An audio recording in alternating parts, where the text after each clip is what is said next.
Salut à tous, bienvenue sur Geeko World. Aujourd'hui on se retrouve en vidéo pour l'ouverture de la figurine Matchmakers Volume 2 de Ma Junior, donc le Piccolo de l'époque Dragon Ball. Du bon vieux Dragon Ball en figurine, ça fait plaisir. Bon bah allez c'est parti, générique.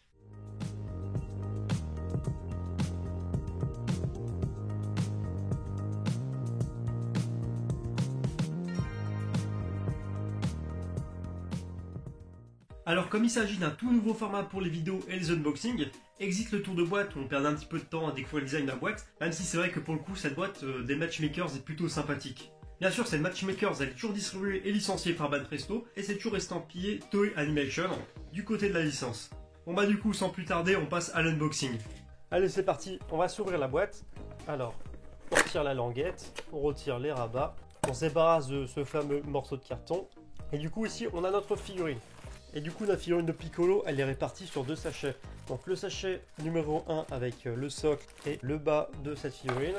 Et ensuite dans le deuxième sachet on a la tige de la figurine, le corps de la figurine, ainsi que la tête de Piccolo. Hop, là par la toile, on fait pareil avec le buste. Hop, voilà. Franchement, rien qu'à prendre la tête de la figurine comme ça en main, ça elle est grave stylée. Regardez-moi ça, l'expression sur le visage. Donc la colère et un petit peu la frustration sur le visage de Ma Junior, donc Piccolo. J'ai déjà hâte de voir ce que va donner la figurine. Alors du coup, ça se fout là, on emboîte. Pour une fois, ça a l'air de pas mal tenir. D'habitude, le gros défaut de ces figurines, avec une tige comme ça qui tient dans l'air, c'est que c'est pas très stable. Souvent, ça se casse la gueule assez rapidement. Mais là, pour le coup, ça a l'air d'être du solide. Donc c'est plutôt une bonne nouvelle. Comme à partir d'aujourd'hui, dans les unboxings, on aborde un nouveau format, existe un peu l'analyse, des fois qui pouvait prendre un peu de temps au niveau de la peinture et du sculpt, etc. de la figurine. Et on va passer directement aux points forts et aux points faibles de cette figurine. Alors du côté des points forts de cette figurine, je dirais que son atout principal c'est son originalité. C'est pas souvent qu'on a des figurines de Ma Junior, donc de Piccolo à l'époque vraiment Dragon Ball, lors de son premier affrontement contre Goku. D'ailleurs c'est vraiment une période qui est pas souvent couverte en figurine, on est plutôt souvent sur la période entre guillemets Dragon Ball Z. Et là franchement du bon vieux Dragon Ball, du Piccolo en pleine action, avec une pose dynamique, ça fait plaisir. On voit clairement que Ma Junior, donc Piccolo est en train d'en chier dans son combat face à Goku, et qu'il est carrément prêt au tout pour le tout.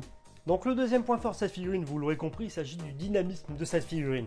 Que ce soit au niveau des vêtements, où regardez, on a des plis dans tous les sens. Au niveau de la position des mains, on a vraiment un Piccolo qui s'apprête vraiment à se protéger et à balancer une attaque. Le troisième point positif de cette figurine selon moi, c'est tout simplement sa peinture. La peinture est vraiment incroyable. On a pas mal de dégradés sur la tenue de Piccolo. Donc on a pas mal de variantes de violet clair, où on joue tout simplement avec les contrastes et les plis sur cette figurine. Donc là on voit clairement qu'au niveau des plis c'est clair. Et plus on s'éloigne des plis et plus on va vers les extrémités de la tenue, puis en fait le violet est foncé. Donc je trouve que c'est vraiment pas mal et c'est une belle couleur de violet, c'est pas un violet plastique neutre. Là franchement on a vraiment de jolis effets, on voit clairement que la lumière elle se réfléchit parfaitement sur par exemple le pantalon. Et franchement c'est beau, il n'y a rien à dire d'autre. Il y a aussi des dégradés sur la ceinture, donc de bleu foncé, bleu turquoise et légèrement blanc pour accentuer justement les tonalités et l'effet de lumière. Et franchement là-dessus c'est vraiment un joli choix de la part de Banpresto. Enfin pour finir, le quatrième point fort de cette figurine, je dirais que c'est son prix. Vendu entre 15 et 20 euros, vous pourrez tout simplement vous faire plaisir, agrandir votre collection sans vous ruiner. Et ça franchement c'est le principal. En plus, encore une fois, c'est plutôt rare d'avoir une figurine de Ma Junior, donc autant sauter dessus. En plus franchement, quand vous l'aurez mise à côté de Goku, on a un diorama vraiment super dynamique et il y a quoi de faire des belles choses. Alors par contre, pour les points négatifs de cette figurine, il n'y a pas grand chose à dire. Je vous avoue que franchement cette figurine elle est magnifique. De mon point de vue, c'est vraiment une réussite. Par contre, on pourra éventuellement lui reprocher un problème de peinture au niveau des pieds, donc c'est-à-dire que la tenue principale de Piccolo, il y a des dégradés de couleur dessus, mais pas sur les bottes par exemple. Et c'est tout simplement le même problème au niveau de la couleur de peau, où on a un vert de même couleur de partout, que ce soit au niveau du cou, du visage du personnage, ou des bras et des mains. Et le deuxième point négatif selon moi, c'est tout simplement le socle. On a un peu l'habitude en ce moment avec les figurines de chez Banpresto, mais le socle est vraiment basique de chez basique. C'est un socle rond transparent du coup on voit à travers, mais on n'a pas le nom du personnage marqué sur le socle, et on n'a pas non plus le nom de la gamme, donc Matchmakers, gravé sur le socle. Franchement, si on aurait eu un autre socle un peu plus dynamique, donc par exemple comme le sol du Tenkaichi Budokai, ou un sol de terre, par exemple comme le Tenkaichi Budokai se fait détruire, ça aurait été beaucoup plus sympathique pour éventuellement créer un diorama. Par contre, malheureusement, il faudra se contenter de ce socle-là. Au niveau des caractéristiques de cette figurine, il faut savoir que cette figurine est en full PVC, donc c'est une figurine totalement en PVC de A à Z.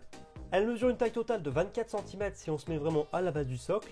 Et sans le socle, la figurine mesure 16 cm, ce qui est déjà beaucoup plus petit. Et cette figurine a été achetée sur Rakuten Japan, donc, qui est tout simplement une marketplace, où on peut trouver un peu de tout, comme par exemple Price Minister ou Amazon. Voilà, c'est tout pour cette vidéo, j'espère vraiment qu'elle vous a plu. Pour moi c'était une première expérience de filmer directement comme ça, donc j'espère que le rendu sera plutôt pas mal. On croise les doigts. Si la vidéo vous a plu ou ce nouveau concept vous plaît, n'hésitez pas à lâcher les pouces bleus, du coup un petit like, ça prend quelques secondes et ça fait plaisir. Si c'est toujours pas le cas, n'hésitez pas à vous abonner à la chaîne. Si ça vous intéresse, il faut savoir que je suis aussi présent sur les réseaux sociaux, donc notamment Facebook et Twitter.